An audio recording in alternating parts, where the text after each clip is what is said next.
오늘은 요한서신 5번째 시간입니다. 오늘 제목이 자녀의 신분과 성결 그랬습니다.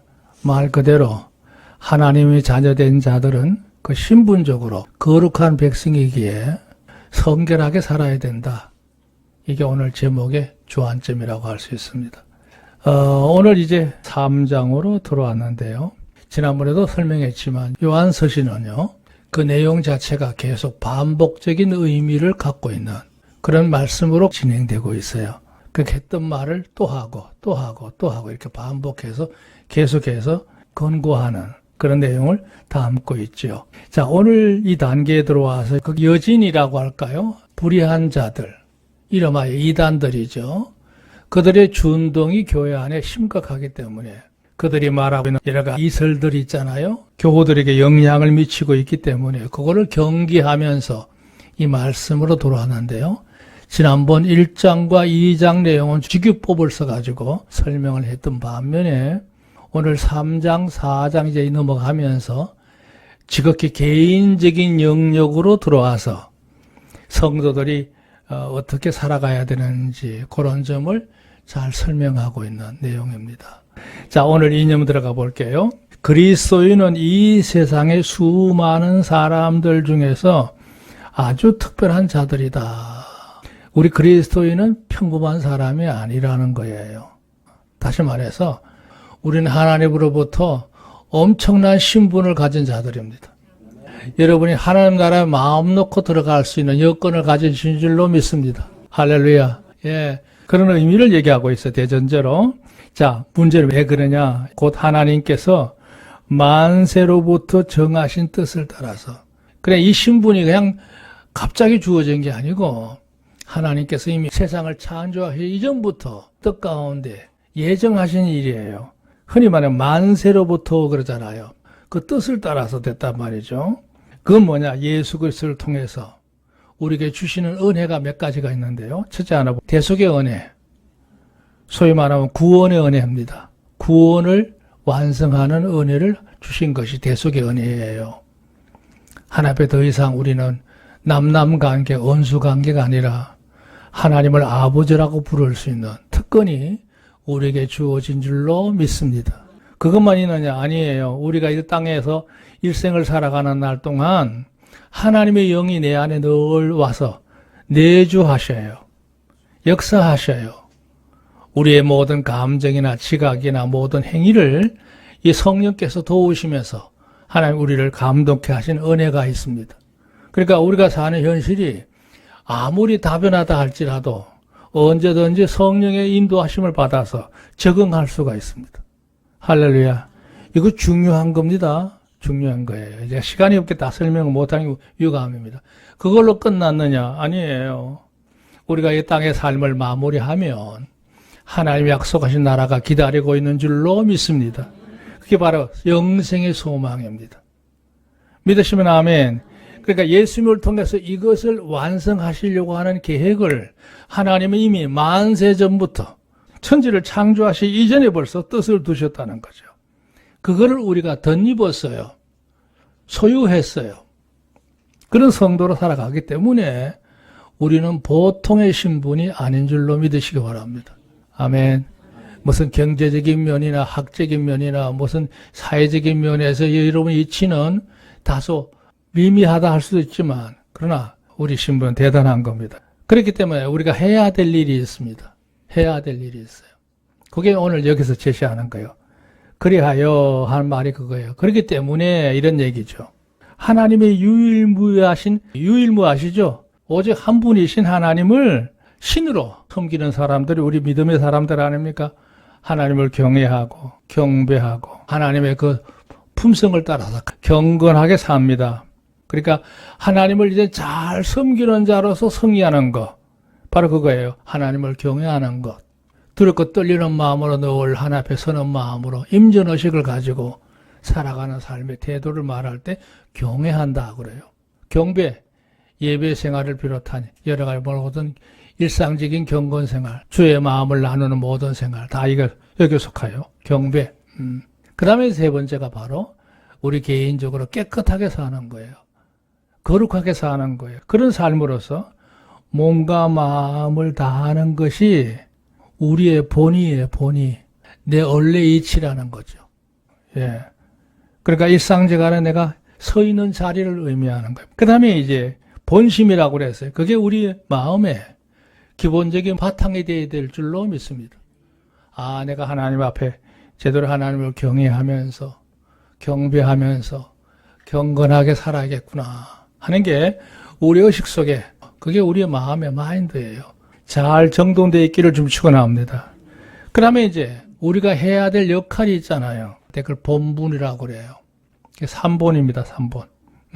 내 이치가 그러하고, 내 마음가짐이 그러해야 되고, 내 역할이 그러해야 된다는 거예요.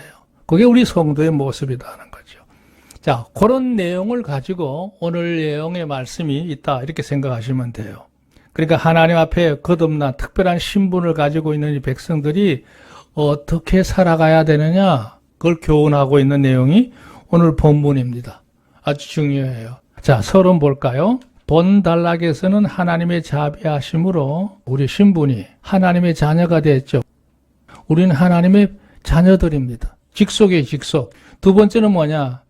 장차 하나님이 예비하신 그 나라의 시민이에요. 시민. 뿐만 아니라 그 모든 혜택을 영원히 누리는 후사건이 우리에게 주어진 줄로 믿습니다. 그 세상에 좀 가난하게 사셔도 걱정하지 마세요. 진짜는 좋은 거 영원히 누릴 수 있도록 이미 다 예비되어 있음을 믿으시기 바랍니다. 이게 하나님의 계획이거든요. 그러니까 자녀의 신분에다가 천국의 시민권이 있고요. 그 모든 것을 소유하는 소유권이 우리에게 있어요. 대단하지 않아요? 그런 신분이 우리에게 이미 갖추어진 자예요. 그런 대변화가 일어났다는 것이죠. 그러니까 자연히 문제는 뭐냐? 우리가 일상생활 속에서 그의 신분에 걸맞는 거룩한 삶으로 살아가는 것이 마땅하지 않느냐? 이게 오늘 말씀의 강조점입니다. 그게 바로 대표적인 거요. 두 가지를 얘기하고 있어요. 첫째 하나는 성결하게 살아야 된다는 거예요. 또 다른 말로 거룩하게 살아야 된다는 겁니다. 아멘. 두 번째가요. 친애입니다. 서로 사랑하고 아끼는 마음으로 유기적인 관계를 잘 유지하고 사는 게 성도의 우리의 중요한 본분인 줄로 믿습니다. 성도의 본분은 가장 기본적인 거, 성결과 사랑이라는 거예요. 그런 점을 오늘 강조하고 있는 내용을 볼 수 있어요. 자, 우선 오늘 본문을 볼게요. 1절부터 3절 내용은 이 자녀된 자들의 두드러진 표징에 대해서 설명하고 있어요. 표징, 드러나는 대표적인 특징들이 있는데 그 점을 언급하고 넘어가고 있어요. 1절 보세요. 보라, 아버지께서 어떠한 사랑을 우리에게 주사 하나님의 자녀라 일컬음을 얻게 하셨는고 우리가 그러하도다. 그러므로 세상이 우리를 알지 못함은 그를 알지 못함이니라 그랬어요. 여기 1번 설명 볼까요? 하나님의 특별하신 은혜를 믿음으로 영접한 자들은 기본적으로 중대한 신분의 변화를 이룬 사람들이에요. 이루어져 가는 게 아니고 이미 신분은 완전히 보장돼서 받았다는 얘기예요. 그게 뭐냐? 예, 두 가지가 있는데요. 아까 얘기했죠. 보혈의 공로로 하나님 자녀가 됐어요. 두 번째는 뭐냐? 신령한 영적 생활을 할 수 있도록 성령께서 내주하시기 때문에 우리의 일상의 삶을 가지런하게 깨끗하게 정돈해 가면서 살아가는 그런 마음의 소원도 있고 능력도 있고 하나님의 은혜가 우리에게 주어지는 줄로 믿습니다. 그러니까 우리는 그런 일에 늘 감사하고 관심을 가지고 노력하고 수고하고 애쓰는 일을 마다하지 않습니다. 그런데 우리만 그렇게 산다고 하니까 다소 어떤 인간적으로 보면 왜 그렇게 사람이 고지식하게 꼭 그렇게만 살아야 되느냐 하는 생각을 불쑥 할 수 있잖아요. 세상 사람들의 관점을 볼 때는 왜 꼭 그렇게 살아야 돼? 좀 자유롭게 살지. 하고 싶은 거 하면서 즐기면서 인생을 누리면서 하면 좋지 뭘 그렇게 깝깝하게 살아 이렇게 생각할 수 있단 말이에요.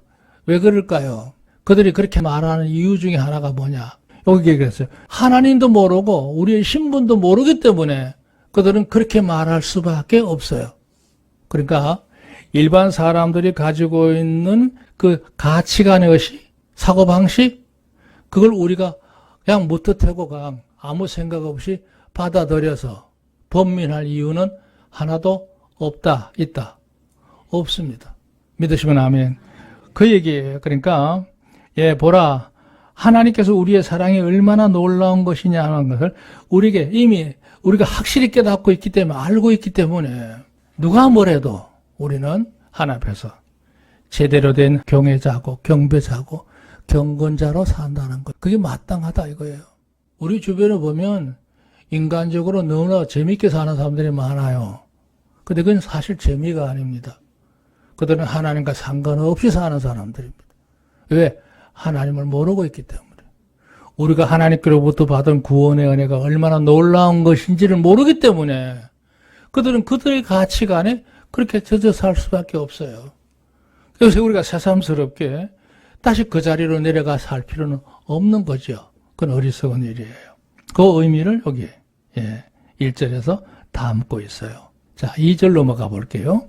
사랑하는 자들아, 우리가 지금은 하나님의 자녀라 장래에 어떻게 될 것은 나타나지 아니하였으나. 그렇죠?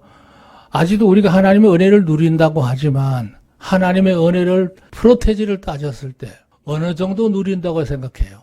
이 제한적인 세상에 누리는 것은 부분적이라고 할 수 있어요.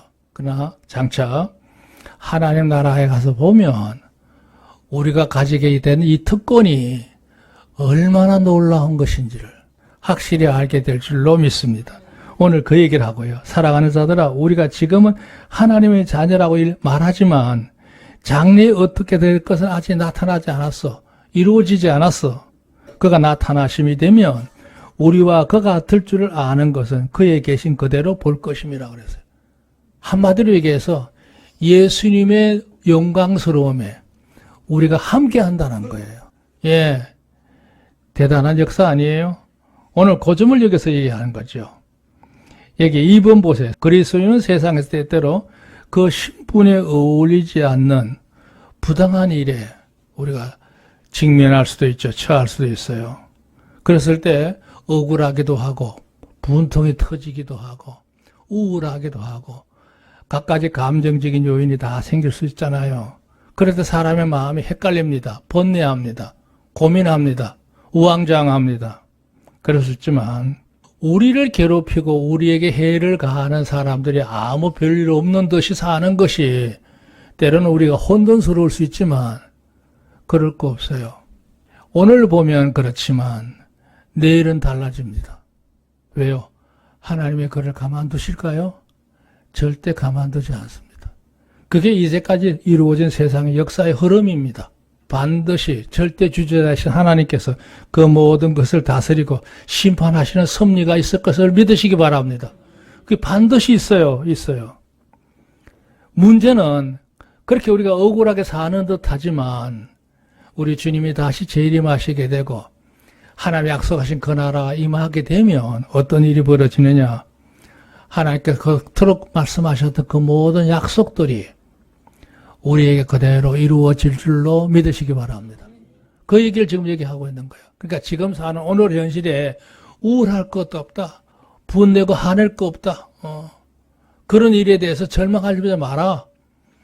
먼 훗날에 되면 하나님께서 현실적으로 그들을 징치하실 것이고 훗날에 되면 그리스도가 누렸던 그 모든 영광을 우리에게도 똑같이 동등하게 말이죠. 베풀어 주시는 날이 오시리라.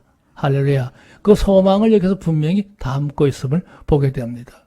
그러니까 세상 사람들이 사는 방식하고 내가 살아가는 방식이 서로 다른 이유는 신분의 차이 때문에 그런 거예요. 신분.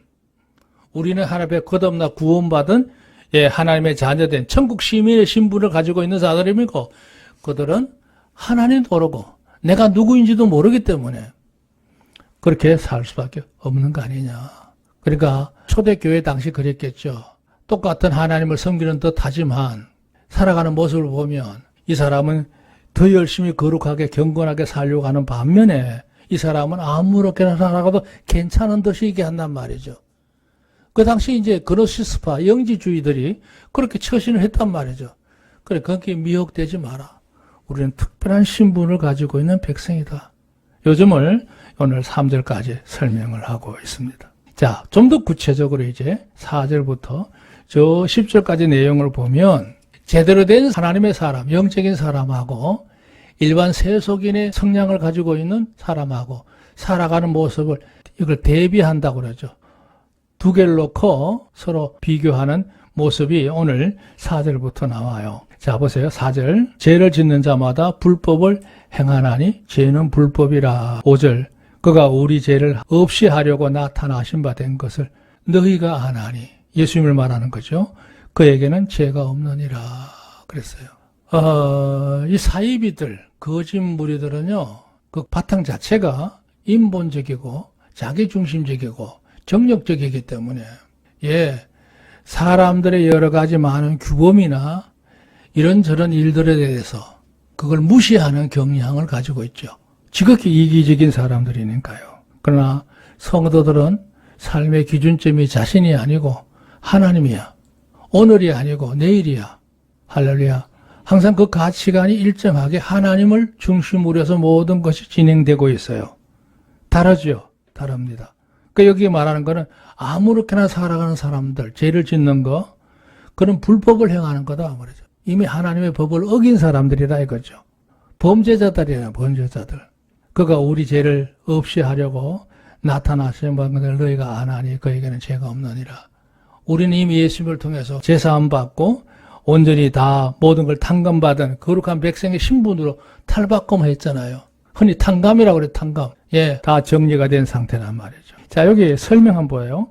그리스도께 세상에 오셔서 십자가를 지신 이유는 왜 그렇게까지 심각하게 고난을 당하셨느냐 그랬을 때 죄를 알게 하기 위해서. 그렇죠. 인생의 한 앞에 죄인이라는 사실을 확실히 깨닫게 하는 사건이 십자가 사건이에요. 뿐만 아니라 그 죄를 해결하시려고 주님이 오셨다는 사실을 분명히 하는 것이죠. 그래서 우리가 세상을 살아갈 때 이런 모든 사실에 대해서 간과하고 무시하고 해방하는 무리들이 있잖아요. 거짓된 자들, 이건 있을 수 없다는 거죠. 그러나 불의한 사람들은 보세요. 그걸 다 불신해, 믿지 않아. 그걸 안 받아들여. 뿐만 아니라 하나님의 법이 분명하게 선포가 되어 있음에도 불구하고 이런저런 이유를 가지고 자꾸 변명하고 그거를 꾸역꾸역 해가는 거죠. 그걸 뿐만 아니라 그들의 삶의 결과를 놓고 봐도 합당하지 못해. 그걸 계속해서 고집하고 사는 모습들, 그 불의한 사람들이죠. 그러니까 하나님의 사람들하고 일반 사람들하고 다른 점이 그거예요. 하나님의 사람들은 어찌하든지 자신을 고쳐서 늘 하나님의 반듯하게 서기를 원하는 삶을 사는 반면에 일반 사람들은 자기 하고 싶은 대로 살다가 하는 거예요. 자, 문제는 이거예요. 저들이 왜 그런 짓을 하느냐 그랬을 때 이는 하나님의 크신 은혜에 대해서 이게 부지란 말을 썼어요. 제대로 깨닫는 게 없어. 아는 게 없다는 얘기예요. 부실해요. 당연히 그렇죠. 실속이 없어. 부정해요. 옳지 않아요. 그러니까 이런 사람들의 모습에 대해서 우리가 절대 거기에 대해서 번민하거나 미혹을 당할 이유가 없다. 이런 얘기죠. 자, 6절. 그 안에 거하는 자는 범죄하지 아니하니. 그 안이 누구예요? 예수님 말을 말하는 거죠. 주 안에 거하는 사람들.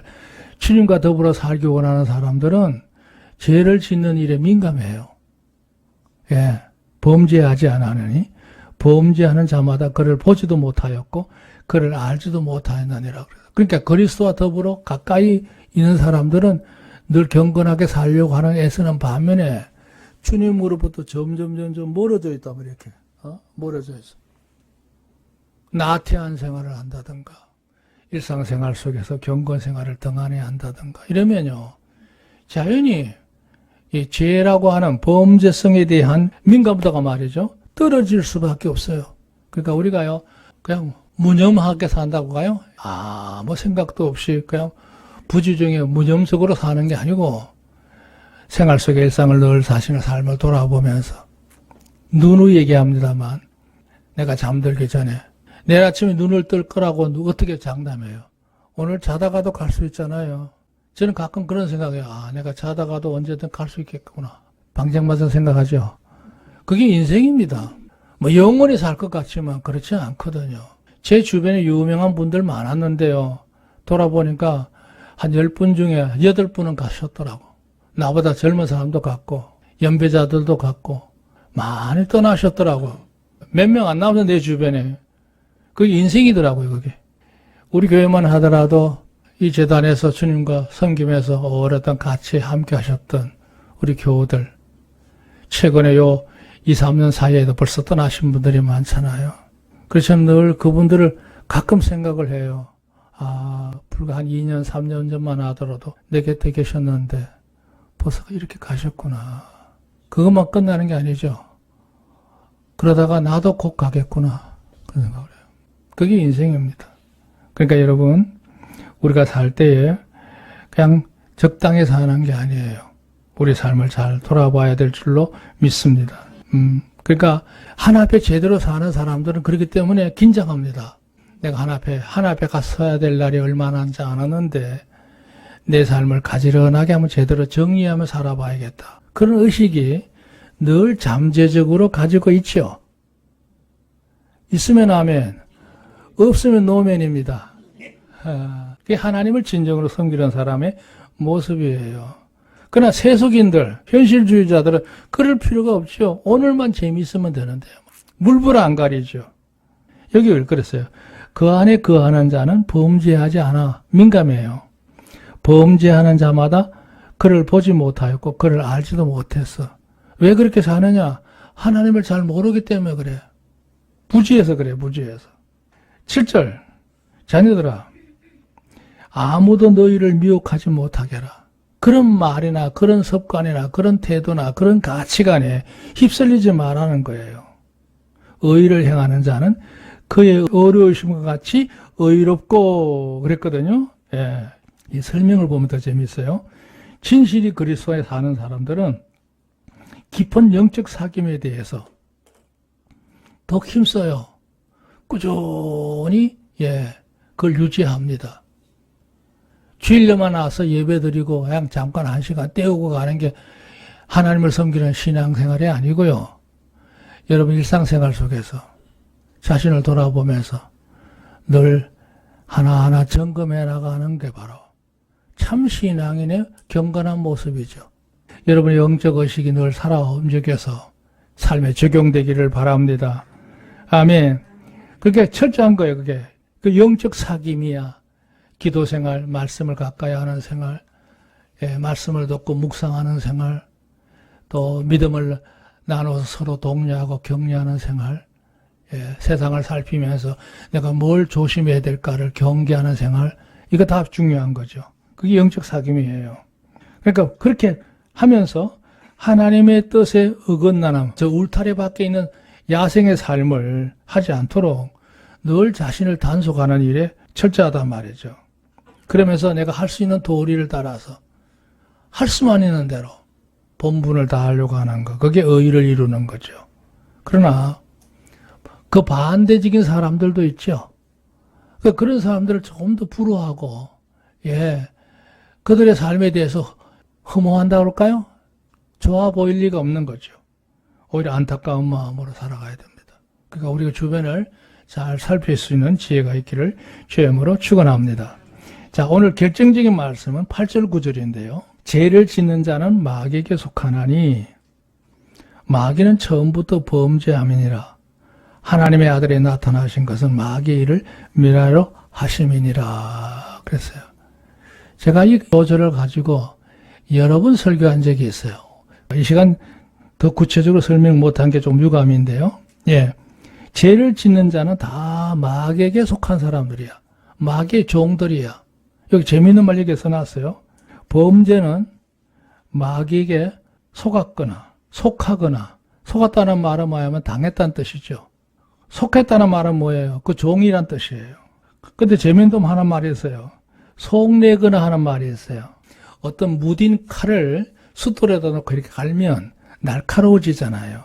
그 사람이 그냥 단순히 속고 속한 게 아니라 거기에 빠져가지고 자신의 삶을 아무렇게나 잘못된 쓰임의 용도로 쓰임을 받을 때, 거칠은 자가 될 때, 날카로운 자가 될 때, 모가 난 자가 됐을 때 그걸 속낸다 그래요. 속내. 그런 뜻이에요. 그러니까 공연히 못된 행실을 더 돋보이게 하는 거예요. 그런 사람들이 있어요. 그 누구 인정받으려고 그렇게 해요? 사람들이, 어리석은 사람들이 호응해 줄지 모르지만 진짜 좋아하는 건 마귀밖에 없어요. 그러니까 마귀에게 속았든지 잘못된 이론에 넘어간 거죠.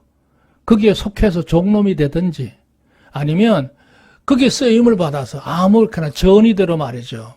초계같이 자기 목숨을 내놓는 무모한 사람들도 있어요. 범죄하는 건 유형이 그렇다는 얘기예요. 마귀가 하는 일은 처음부터 하는 일이 있어요. 마귀는 세 가지 유형이 있어요. 첫째 뭐냐? 어떠하든지 범죄하도록 사람을 미혹하는 일을 마귀는 끊임없이 행합니다. 두 번째는 뭐냐? 그 미혹한 사람이 혼자만 미혹당하는 게 아니라 공범자를 만들어요. 항상 그래요. 죄 짓는 사람은요, 혼자 죄 안 짓습니다. 그러면 자기만 당하니까요. 그러니까 책임을 회피하기 위해서 어떻게 하든 주변에 있는 사람을 끌어들여서 2명, 3명 무리를 만들어요. 공범화해요. 그 공범을 끝나지 않아요. 세 번째가 있어요. 그걸 제약을 배가시켜요. 힘을 만들어요. 세력화합니다. 그래야 자기들의 일정한 주장이 생기게 되니까요. 마귀가 하는 일은 뭐냐? 스스로 범죄하도록 미끼를 던져서 자범죄를 짓게 만든단 말이에요. 두 번째는 뭐냐? 그 자범죄를 짓는 사람을 자꾸 주변에 많아지게 공범화시켜요. 혼자 안 당하겠다는 거지. 연대적인 책임을 지겠다는 거예요. 세 번째가 뭔지 아십니까? 그렇게 해서 그 주장을 나름대로 피스를 합니다. 나타냅니다. 세력화합니다. 이런 특성을 갖고 있어요. 그런데 중요한 거예요.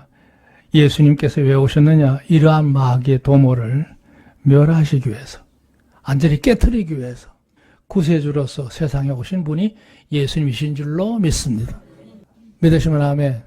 요 8절 말씀의 해석은 요 참 중요한 거예요. 9절 하나님께서 난 자마다 죄를 짓지 않으니 이는 하나님의 씨가 그의 속에 거함이요 저를 범죄치 못하는 것은 하나님께로서 났음이니라 그랬어요. 여기 8절과 9절은 아주 중요한 말씀이에요. 자, 10절 이러므로 따라서 이런 뜻이죠.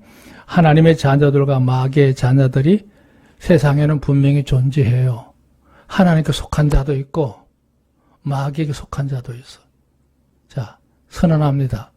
우리는 하나님의 자녀고 천국의 시민이고 영원한 나라의 후사인 줄로 믿습니다. 우리의 신분은 분명히 정해져 있어요.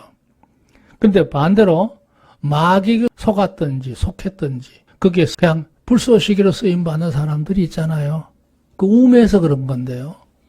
그런 걸 보면 참 요즘 세상에 돌아가는 모습도 이 말씀에 이렇게 견주어 보면 참 답답한 면이 없잖아 있어요.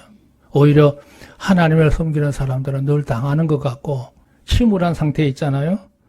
아닙니다. 아까 내가 선언했죠.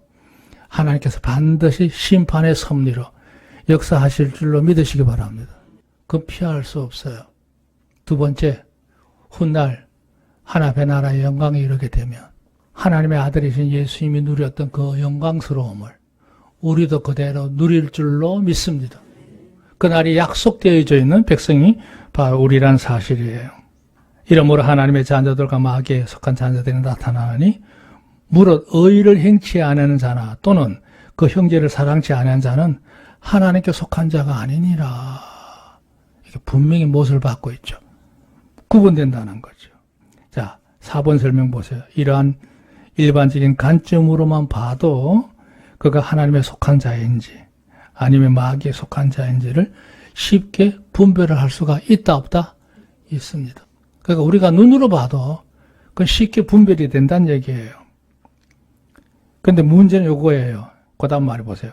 곧 우리들 가운데서도 입술로는 신앙을 고백하고 성경의 상당한 지식을 논할지라도 그 스스로가 마음을 다해서 의를 행하지 않아, 경건 생활을 도모하지 않아, 부지런하지 않아, 성도들 간의 관계도 그렇게 좋지 않고, 그런 의미에서 볼 때 그가 정말로 하나님의 자녀라고 확정할 수 있을까? 의문케 된다. 여기 오늘 말씀에 또 하나의 낚시바늘이에요.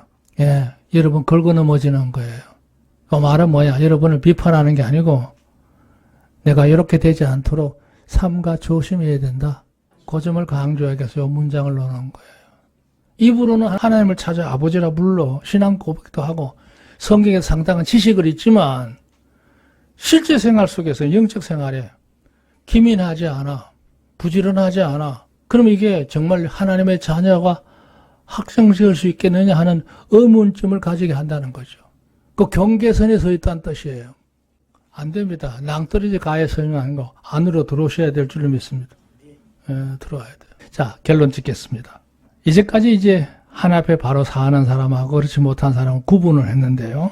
그러면 그 하나님 앞에 구원받은 백성, 특별한 신분을 가지고 있는 성도들은 일상생활에서 또 어떤 점에 힘을 기울여야 되느냐. 그 점을 오늘 설명하고 있는 게 바로 11절, 12절이에요.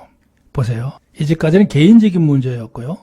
대중적인 문제로 넘어갑니다. 12절, 우리가 서로 사랑할지니 이는 너희가 처음부터 들은 소식이라 그랬어요.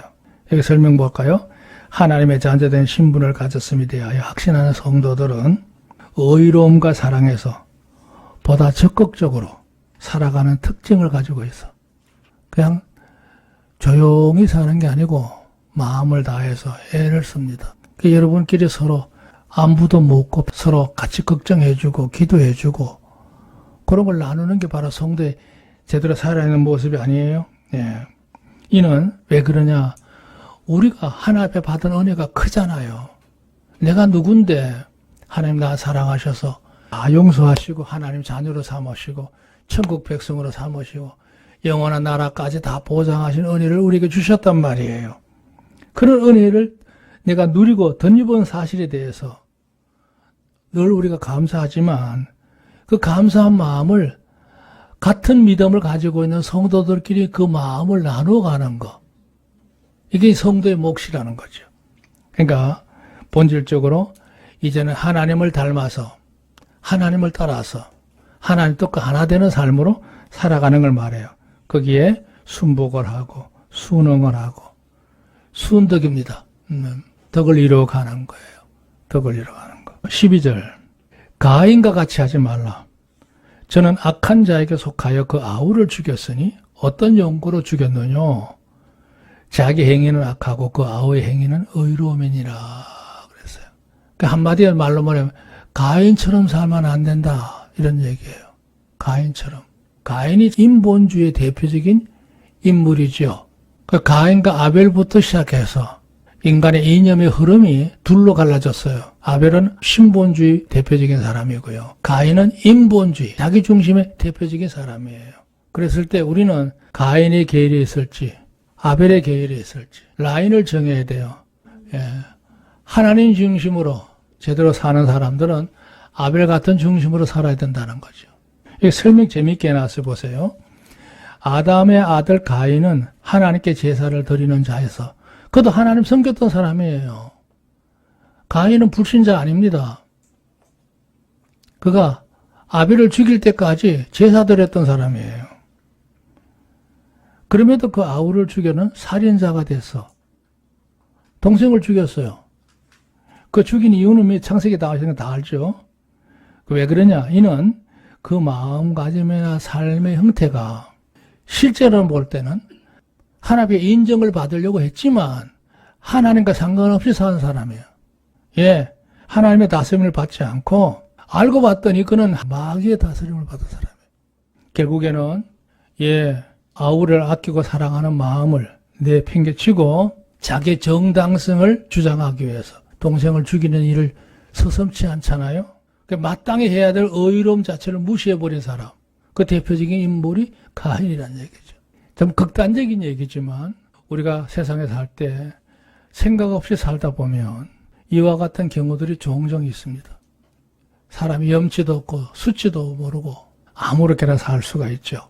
주 안에서 우리의 삶이 어찌하든지 이젠 하나님 백성답게 그 신분에 걸맞는 거룩한 삶으로 우리의 삶을 잘 이루어가야 될 줄로 믿습니다. 오늘 전체적인 얘기가 사랑하는 자들아 너희는 하나님의 자녀, 하나님 속한 자들이 아니냐. 하나님의 자녀답게 거룩하고 서로 사랑하며 아끼면서 친애하게 살아가라. 이런 뜻이에요. 은혜의 주의 역사가 늘 함께 하시기를 주의 이름으로 축원합니다.